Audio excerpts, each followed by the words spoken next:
ይሄ ሁሉ ጉድ በዚሁ በሀገራችን በኢትዮጵያ ነው።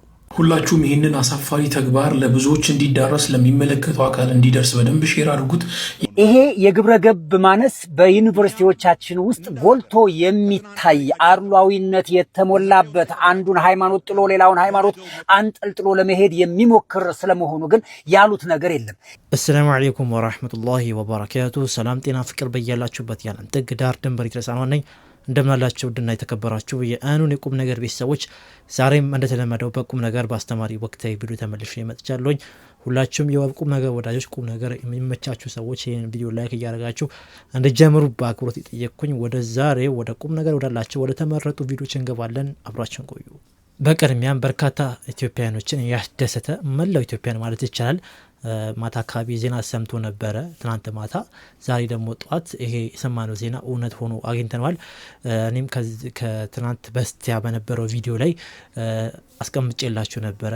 እህታችን ሌይላ ኑር ሰቡ ለ13 ዓመት በእስር ስትማቀቅ በሳውዲ እስር ቤት የነበረች እህታችን እንግዲህ በኢትዮጵያኖች ትብብር በጣም በርካታ ብሮች ተሰብስበው ለሳውዲ መንግስት ገብቶ ነበር። ያ ብር ከገባ 2 ዓመት ሆኖት ነበረ። አልሐምዱሊላህ የአላህ ውሳኔ ሆኖ ሌይላ ኑር ሰቡ ተፈታ ወደ ሀገሯ ገብታ ከእናት ከአባቶቿ ጋር ተገናኝተዋለች። ይህ ክስተት ደግሞ በርካታ ኢትዮጵያኖችን ያስለቀሰ ያሳዘነ እጅግ በጣም የሚገርም ስሜት ቀስቃሽ ቪዲዮዎች በተለያየ ቦታዎች እየተለቀቁ ይገኛሉ። እነዚህ ቪዲዮዎች ያው ምናልባት ታይቷቸዋል ብዬ አስባለሁ በተለያዩ ሚዲያዎች ላይ። እኔ ደግሞ ብዙ ጊዜ ስለዚህ ነገር ስለሰራሁኝ ደስታውንም ላጋራችሁ ብዬ ነው። በዚህ አጋጣሚ እንግዲህ በዚህ በሌይላ ኑር ሰቡ ጉዳይ ላይ ብሩ ከሰባሰበ በኋላ አልተፈታችም ለምን እየተባለ ኮሚቴዎቹ ሲወቀሱ ነበረ። እንዲሁም አልፎ ተርፎ ብሩን በልተውታሉላ ሲባሉ ነበረ። በዚህ ጉዳይ ላይ ሲንቀሳቀሱ የነበሩ የመንግስት አካላት እንዲሁም በሚዲያ ላይ የምናውቃቸው ወንድሞች እንግዲህ ዛሬ ግን ያው እነሱም የሚቀጠፍባቸው ቅጥፈት ውሸት መሆኑ ታይቷል። አልሐምዱሊላህ ሌይላ በሰላም ወደ ሀገሯ ገብታለች፣ ከቤተሰቦቿ ጋር ተገናኝታለች። መላው ኢትዮጵያኖች እንኳን ደስ አላቸው። ምክንያቱም የሁላችንም ጥረት አለበት በዚህ ጉዳይ ላይ ሁሉም ሰው ሀገር ውስጥም በውጭ ሙስሊም ክርስቲያኑ ሁሉም በዘር በሃይማኖት ሳንለያይ አንድ በመሆን እችን እህታችንን ከሞት በአላህ ፈቃድ ብቻ አግዘናት በአላህ ፈቃድ ወደ ሀገሯ ገብታለች። በዚህ እንኳን ደስ አለሽ እንላለን። መላው ኢትዮጵያኖችንም እንኳን ደስ አላችሁ፣ እናት አባቶቿንም እንኳን ደስ አላችሁ፣ ዘመድ አዝማድ ቤተሰብ በአጠቃላይ እንኳን ደስ አላችሁ እያልን ወደ ቀጣይ ቪዲዮ እንገባለን። ይህን ሰው እያስታወሳችሁት ያጀማ በቀለ አሜሪካ መኪና ውስጥ ቁጭ ብሎ ነቢዩን ሲሳደብ አላህን ሲያዋርድ ሙስሊሙ ላይ ሲተፋ የነበረ ሰው ከአሜሪካ ተባሮ አሁን እርዱኝ እያለ ነው። ተመልከቱ። አሜሪካም ከአላህ በታች ከነብዩ ሰለላሁ ዐለይሂ ወሰለም በታች ናት። ሰዎች ቦታ ሲያገኙ ምን ያክል ቦታቸውን እንደማያውቁ አሜሪካ ትልቅ ሀገር ላይ ነው ያለሁት እኔ እንደዚህ ማንም እኔ እንደፈለኩ ነው መሆን የምችለው እያለ ነብዩ ላይ ሲተፋ የነበረ ሰው አሁን ይሄው በቲክቶክ እርዱኝ እያለ ነው። አንድ ሰው አንድ ብር እንዳይሰጥ ለዚህ ግለሰብ አንድ ሰው ሱብሃንአላህ የአላህ ነገር እጅግ በጣም የሚገርም ነው። ይህ ግለሰብ ምናልባት የኔ ተመልካችም ከሆናችሁ ታስታውሱ ትችላላችሁ፣ ግን ትንሽ ቆየት ብሏል። እንደዚሁ በአፉ ሲጸዳዳ አምታው ነበረ። እንደፈለክ መናገር የምችልበት የመናገር ነጻነት ያለበት ሀገር ያለሁት ማንም ምንም አደረገኝም ብሎ አፉን ሲከፍት በአፉም ሲጸዳዳ ነበረ። ይህ ግለሰብ ግን አሁን ላይ ተቸግሬያለሁ ብሎ እንደዚህ አካውንት ምናምን ለጥፈው እየለመነ ይገኛል። የአላህ ስራ ድንቅ ነው። ሐቂቃ ጊዜው ቆጥሮለት ሁን ባለው ጊዜ ማለት ነው። ይህ ሰው እንግዲህ እንደዚህ አፈር አልብሶት እዚሁ በዱንያ ላይ አዋርዶታል። ኢንሻአላህ አላሁንም ያዋርደው። በጣም ጊዜው ትንሽ ራቅ ስላለ ነው እንጂ በጣም አፉን ሲከፍት ነበረ። በጣም አጸያፊ ነገሮች ሲናገር ነበር። በተለይ በረሱል ሰለላሁ ዐለይሂ ወሰለም ላይ ኢንሻአላህ የአላህ ፍርድ ይዘገያል እንጂ ሐቂቃ አይቀርም። ይህ ግለሰብ እንደዚህ ተዋርዷል። ኢንሻአላህ አሁንም በአላህ ሱብሓነሁ ወተዓላ ላይ ድንበር ያለፉ በረሱል ሰለላሁ ዐለይሂ ወሰለም ላይ ድንበር ያለፉ በኢስላም ላይ እና በሙስሊሞች ላይ ድንበር ያለፉትን በሙሉ አላህ ሱብሓነሁ ወተዓላ ዋጋቸውን ይስጣቸው ዱዓችን ነው። ሁላችሁም ይህንን አሳፋሪ ተግባር ለብዙዎች እንዲዳረስ ለሚመለከተው አካል እንዲደርስ በደንብ ሼር አድርጉት።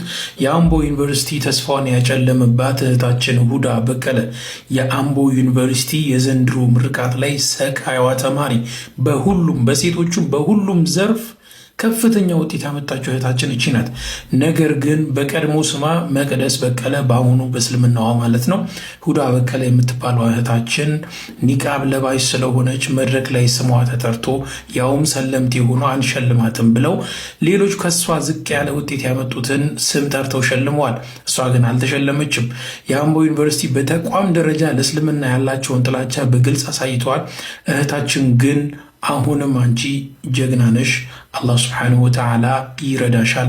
ሙስሊሙ ማህበረሰብ ሁሉ ከጎንሽ ነው። መደረግ ያለበትን ሁሉ እናደርጋለን። በጅግጅጋ ዩኒቨርሲቲ፣ አሶሳ፣ ወራቤ የተለያዩ ዩኒቨርሲቲዎች ላይ ሙተነቂብ እህቶች ደምቀው እየታዩ ነው የሚገኙት። ይህ በጣም ተአምር የሆነባቸው ሙስሊም ጠሎች እነሱን ለማጨለምና ሞራላቸውን ለመንካት እየሞከሩ ነው። አይሳካላችሁም። አሁንም ሰሞኑም ጠብቁ። ብዙ ሙተነቂብ እህቶች የግቢው ሰቃይ ተማሪ ተብለው ሲሸለሙ ማየታችን አይቀርም። ሰላሙ አለይኩም ወረሕመቱላህ ወበረካቱ። ወዓለይኩም ሰላም ወረሕመቱላህ ወበረካቱ።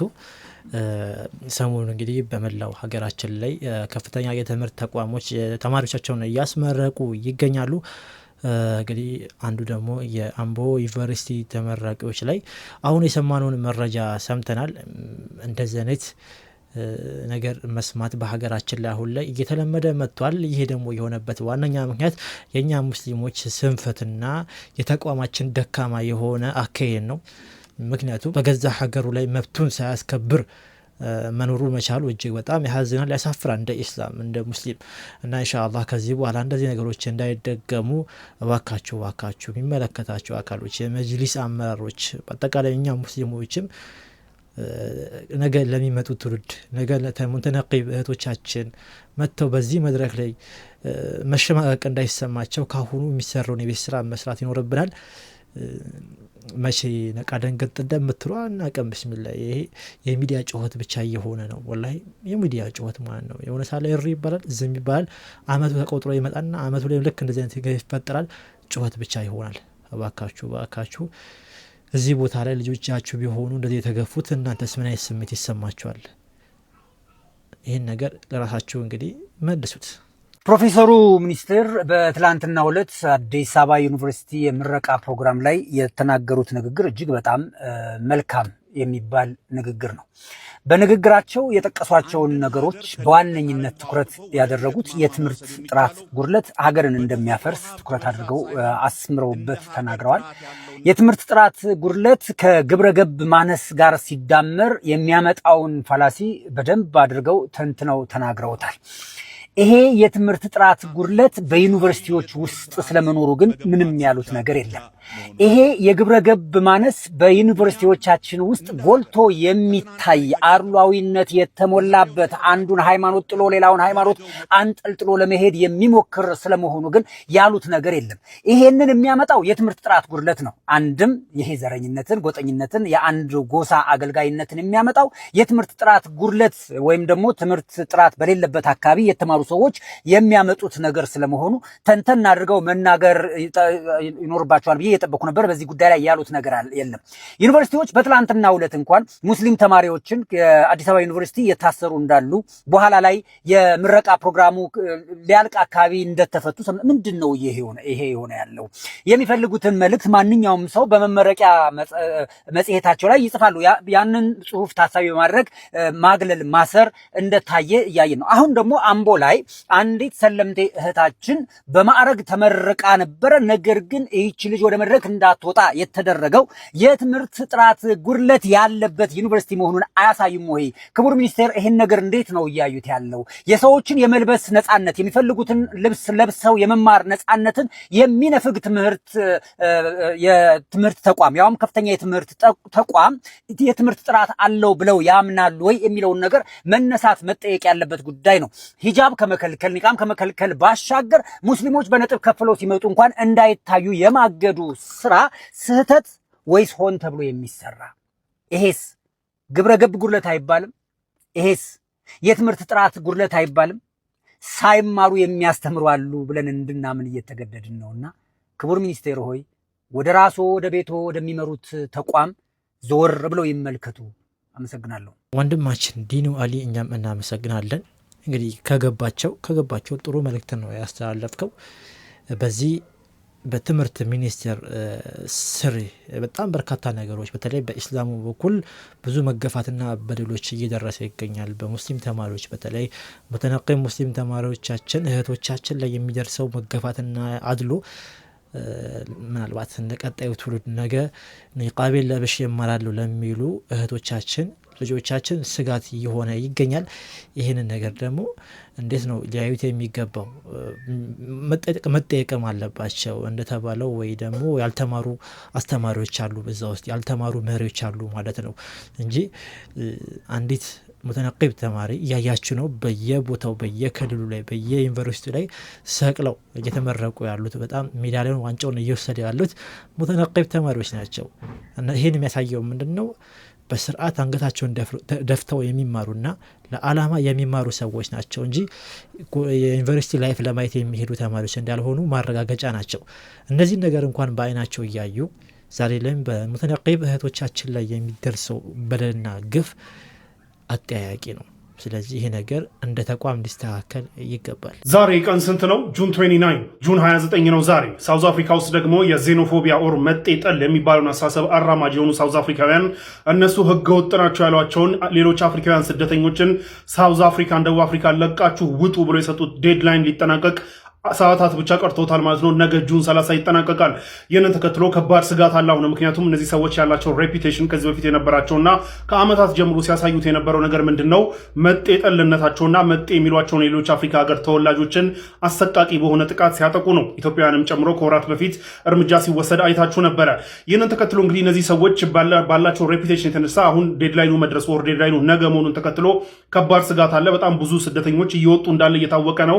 የተለያዩ አፍሪካ ሀገራቶች ደግሞ ሎጂስቲክሱን በማመቻቸት ባሶቹን ምኖችን በማመቻቸት ዜጎቻቸውን እያወጡ ያለበት ሁኔታ ነው ያለው። ምክንያቱም ሬፒቴሽናቸው የሚታወቅ ስለሆነ እነዚህ ሰዎች።